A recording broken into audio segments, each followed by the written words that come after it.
Little bit of table tennis for race number 6 because it is the table tennis class 4 over the 1400 metres with Red Hair King last start winner. He goes to £135. Lucky Gold, he was a winner 2 starts ago. He's been back to the trial since the 4th. Flying Mojito has blinkers on for the first time. Kazi Farazi's a 5-time course and distance winner.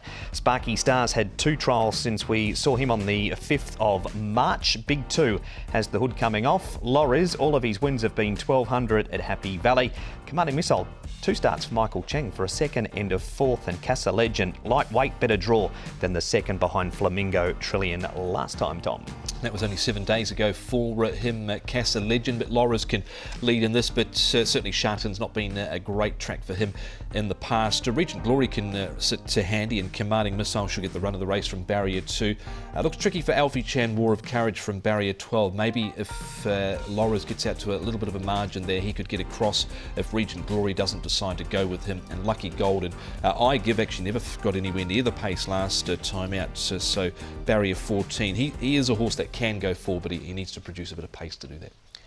There is some winning form to start us for a race number 6, Commanding Missile. He hasn't been too far away, Tom, but he wasn't able to hold off Red Hair King, who's been favourite at his last 2 starts, a 2nd behind War of Courage in this defeat of Commanding Missile. And he's acclimatised to Hong Kong really quickly, has Red Hair King. You'd think even being by you think up to a mile, 1800 metres wouldn't be a problem for him. Yes, he's got top weight to carry here, but I think he can certainly still do it. The form out of the race has been franked with the Storm Legend and the Gold and the Brown coming out and winning. Since I'm not sure about Commanding Missile, still down on a rating of 46. He has been more competitive, but whether he can win or place again, I'm not sure.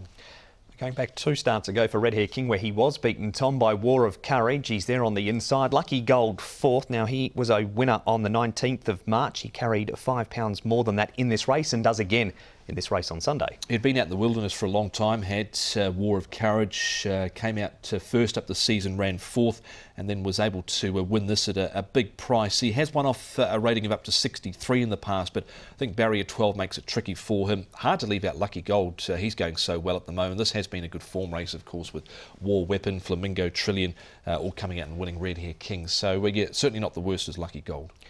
And finally, we're going to Happy Valley. Kazi Farazi, the old boy's found some form there. He struggled at Happy Valley, but his last 2 have been okay. Can he come back to his favourite course and distance and be competitive again? Keeps getting bad barrier draws, old Kazi, but Zach jumps on board here for a dinner ship. He was held up a little bit in the straight here. Those Happy Valley runs behind Sonpak Fu and Snow a Lot have been good. Last one was off 49, but he has one off 58, 65 also, and he's right on 55 at the moment, so maybe he can wind back the clock. He has been racing well. Where do we go here? Number 1, Red Hair King, I think can prevail again with the top weight, Matthew Chadwick and Tony Cruz. Don't see this race being too much harder than the one he had last time out. Lucky Gold definitely goes in. He's had a good last couple of months, a 4th win and another 4th last time out. Regent Glory, he'll put himself into the race and be there for a fair weight, and Kazi Farazi with hopefully a bit of pace on. He'll be running on without any interference at the back there. 1, 2, 11 and 5. That is the preview for race number 6, and the early favourites. The bottom one, Casa Legends, come up at 3.7.